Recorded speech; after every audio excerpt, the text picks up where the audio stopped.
Hey everybody, I'm reporting on men's league for the week of July 24th, 2024. All I can say is I hate days like yesterday. Just, we get these forecasts in the morning. It's going to rain at 10:30, and it never came. Going to rain at 12, it never came. I'm worried all day because this is Wildcard Wednesday. I need a good turnout. I had 200 and approximately, I think 199 signed up for yesterday. And we normally get about 85% that actually show up. There's all sorts of reasons why we don't get 100%. Uh, so I'm sitting there and I'm worried all day. We're going to get enough. We're going to get enough. Well, we're going to get rain at 12. We're going to get rain at 2. It never came. Rain at 3 never came.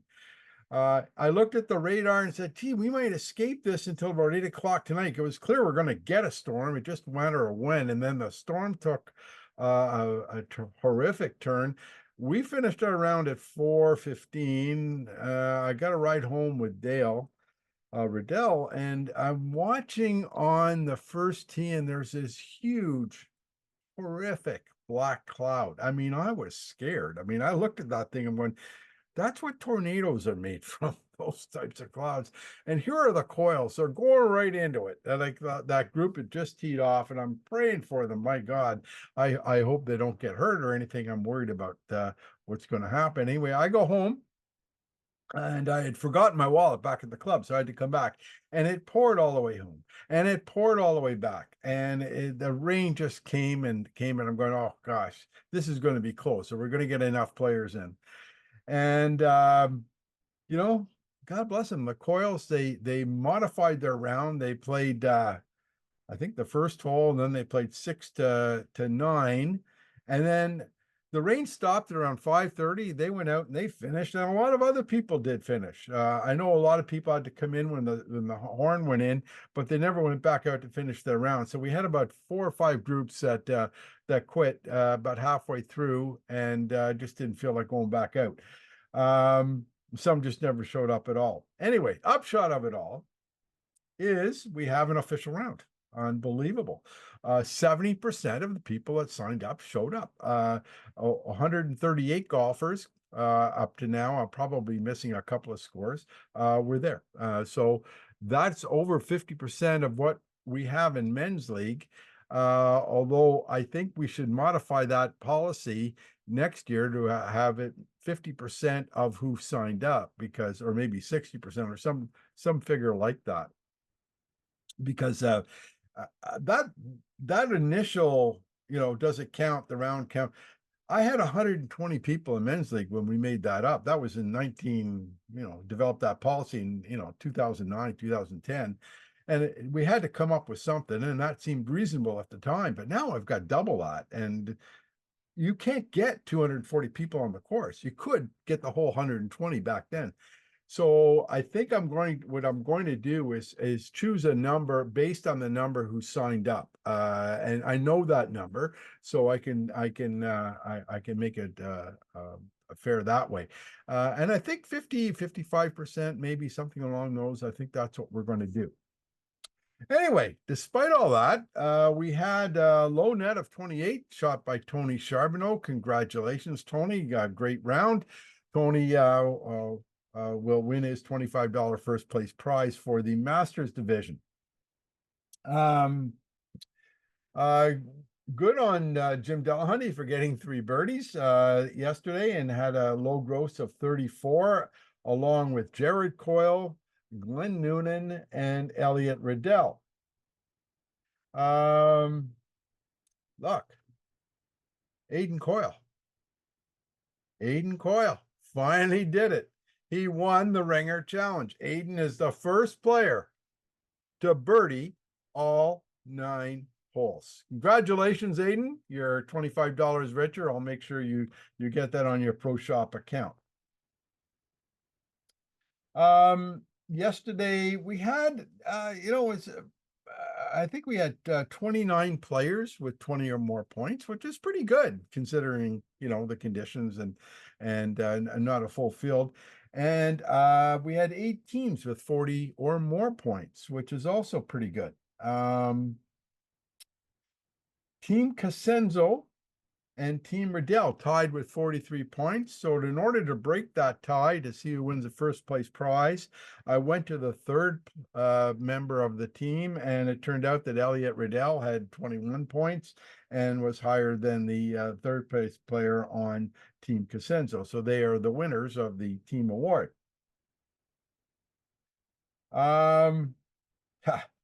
Boy, it pays to be in skins these days for some groups.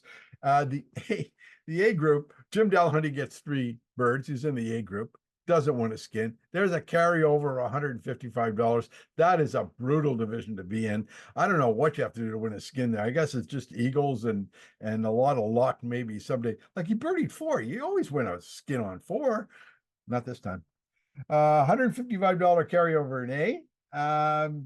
Jimmy Shantz was a big winner in C with his birdie on 9, $140, and Clark Cada with his birdie on 4 or on 5, I should say, $185. The only skin in D. So congratulations to those two. That's pretty well it, I think, for yesterday. The highlights. Yeah. So we'll go on a match play. On the website and in this email that I'm sending you, we have an updated match play video, 2 great interviews in that video, one with Phil Byrne in his match, and one with Archie McKellar and Michelle Goslin in their match against Coyle and Denis. So they beat them, and it was a tremendous battle over 7 days. So I hope you'll watch that. Now, I'm having trouble with some of you in match play. I'm sending emails saying, what happened? Who won the match? Who won the match? I need to know. People are wanting to know. No response. Crickets. Get nothing. Okay, I'm going to start making phone calls. If I don't hear from you by the end of the week, you're both defaulted. Okay, that's it. I've had enough. That information I should have had a long time ago. So get your results in. Okay, I'm tired of chasing people like this. It's not fair. Yesterday was also the final round of the NGL, National Golf League. And so I have the final unofficial standings. I got to tell you, I'm basing this on men's league caps. They base it on your Golf Canada caps. So while I got the top 8 guys, actually there's more than 8, like the top 8, the rankings, there's about 5 or 6 people tied for the last spot. I don't know if that's going to be exact the same as what they are going to give me. What's going to happen is they have to send me an email because I didn't give them yours. And I will then inform you the top 8 individuals that you have qualified to go to the regional finals.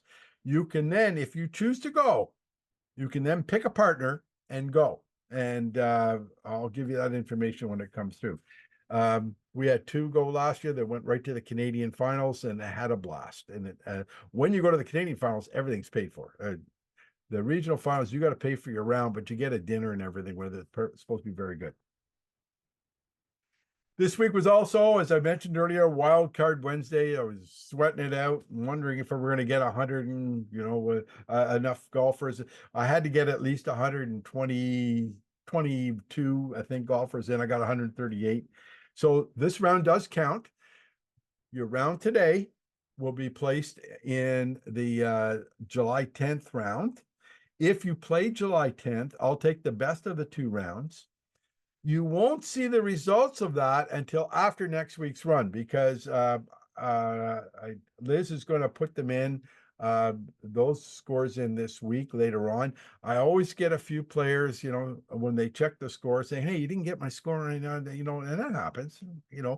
What the biggest problem is, if one person doesn't put all your score on the scorecard, they get their scores completed. And then there's other people that, I'll put my score in later. But that person then clicks, well, I'm done on the close box. Well, the person who puts in their score after that box has been checked, that score won't be recorded. So that's why I want you to put them all in at the same time with one person. So I'll get a few of those and we'll make sure we get an accurate number for July 10th. Okay, a lot of positive feedback from the green tees. The big hitters are having a blast with it, trying to drive. Some some of them did drive number four green. In fact, drove past it. Um, they were they were I again shocked that nobody. I'm sure they could have driven fifth green or come close to it, and no eagles on it. One eagle, sorry, and that eagle was very profitable for Seven Eagle. Um, but a lot of the players in the Masters division uh, really enjoyed it, and they played well, and they enjoyed having that opportunity to play like some of the big hitters, to be getting to get on and have birdie putts, and it's a different game. And I want to retain as much of that because a lot of the Masters players may not hit as far, but they still want to compete. They still want to go for prizes. They still want to, have fun, and they still want to have the team awards and all the things that we do in men's league.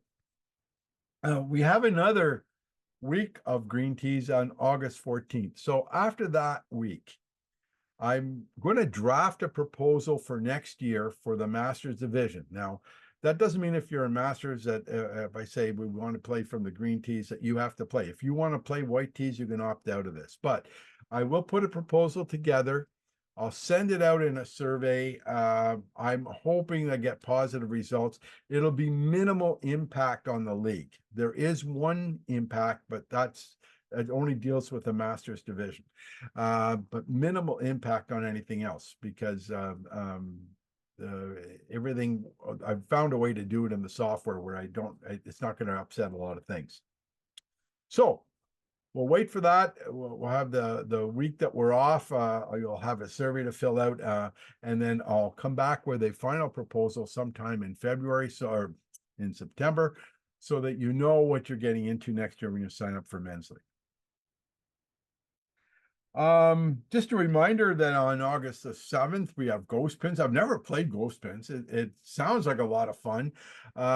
We're still working on the logistics of how we're going to do it. Initially, Satellite League said, yeah, we'll go along with it. We'll have ghost pins. And then I got a note saying, nah, none of the guys want to do ghost pins. So fair enough. So sometime between the last group, 1027, and the first group of us, 1036, we have to get those pins removed. So I'm hoping that we'll be able to work something out with maybe Chris can run out and do that just before when the last group leaves. Maybe I can ask the ladies of that last group to move the pins out for us. Okay. So August the 21st, so August 14th is the last green tee day, and August 21st we don't have men's league that day. That's the week of the mid-amateur, so we get a week off.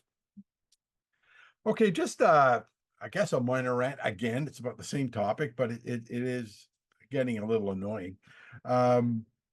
We lost the marker on number 5. Like the paper wasn't put in properly or something, and it blew away. And so I don't know who won longest putt. I have no idea. Gone. If you don't put it in properly and it blows away, and then nobody cares. Anyway, that's one issue. But the biggest one, we're still having trouble with this concept of longest. Okay, longest means farthest away from the hole, farthest from the pin. And when you're far from the pin, you don't measure. There's no point in using a tape measure for that. And there's absolutely unacceptable to pace it off. All right. We don't pace it off and put that pacing on the marker. You might want to, okay, measure if this one's longer than this one. You can pace that off, but don't put the marker, the number on and take the marker off the green. You just stick it in where the person either hit the longest putt from, and that's it. That's all we do. Longest means longest. It's only going to get farther away from the pin. As the next person comes up, he's going to put it farther. So just leave it in the ground. The reason is that it's not a precise measurement. Your stride and my stride are different. How are we ever going to tell what 17 or 25 feet or 30 feet is? You can't. We don't have a measuring tape that long, so we're not going to measure. And it would take too long to do that anyway. So just leave it in the ground. Longest means longest. Here's the other time. You just leave it in the ground. Closest to the marker. Okay, I know it says closest, but it's a marker. It's 250 yards away or 150 yards away, or it doesn't matter. You don't mark it off. You put it in where your ball landed, and that's it. Put your sim. So we don't measure any of that. That's not a measurable. Here's another time when you don't measure. If it's closest to the pin and the measuring tape only goes to 6 feet, okay, then don't measure it. Just put your pin in the ground. You're over 6 feet away. If it goes to 10 feet, whatever the length of the measuring tape we're using, you can go to that length and measure, put the marker on it, put it on the marker and move the marker to the side. You're within the limits of an accurate way of measuring with a measuring tape. But if you're outside that limit, there's no sense in guessing or striding or whatever you're going to do and marking that on the marker. Just put it in the ground. Guys, let's try and get this concept straight. The reason why I'm so adamant about it, we've had fights about this. And I've got to resolve that dispute. Well, you know, that thing was closer before, and there's no way it was there before. And then stop. Just do as I tell you to do. Mark it with the tape. I've lost by 2 inches, so the tape is important. That's why you have to have an accurate way of measuring. If it's outside that limit of accurate measuring, you've got it. Note for you. You're probably not going to win anyway. But if it's outside that, just stick it in the ground. Okay. That's my kind of mini rant for today. Look forward. Listen, guys, give me a break. Pray for good weather next week. I'm getting tired of this. It's just driving me nuts with this weather. So pray for good weather next week. And until then, all of you, play well.